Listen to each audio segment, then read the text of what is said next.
For both of you, can you explain your recent Senator Graham and Senator Chambliss's warnings to the Iraqi government?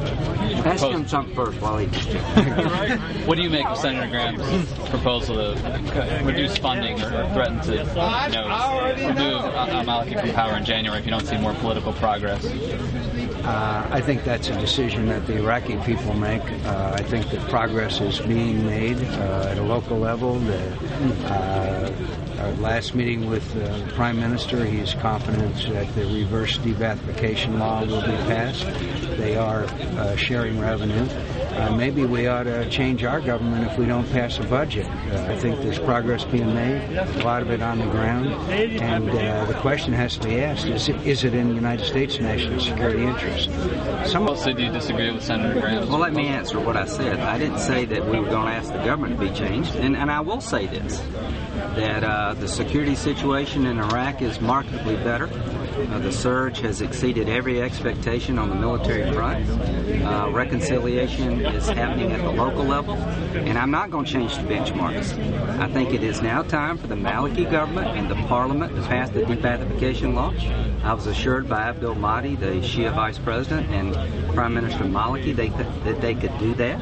And I expect them to do it. And come January, if we have had no progress on benchmarks, we will leave the military situation in the hands of military commanders.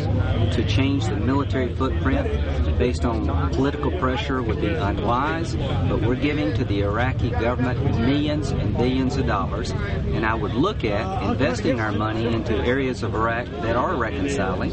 I would look at taking what is now grants and turning it into loans, because I think the American people deserve some success from the Iraqi government. It's up to them to chart their destiny and to reconcile themselves. It's up to us to help them.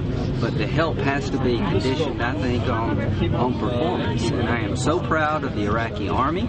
They've really stepped up to the plate. I'm proud of the local leaders in Anbar who've rejected al-Qaeda. And I would like to be proud of the Maliki government, but they're going to have to help us.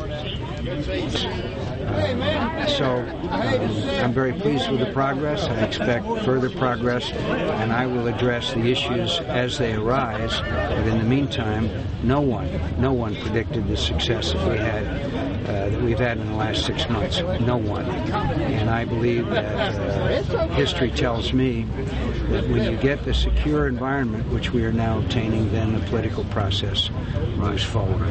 Senator, given the situation there now, what do you think at this point is the soonest that the U.S. could end its involvement in the war?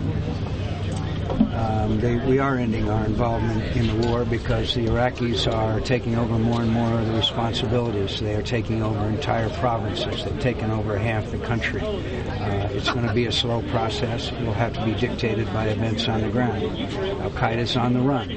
Most military experts, not all in the media, but most military experts agree that Al-Qaeda is on the run, but they're not done. And so we will be withdrawing down to the level of the pre-surge level, and then decisions should be made in July at that time, depending on the situations as it exists. Will the Iranians stop exporting lethal explosive devices into Iraq to kill Americans? Will the Syrians stop facilitating the movement of suicide bombers into Iraq through Damascus? There's other factors involved here.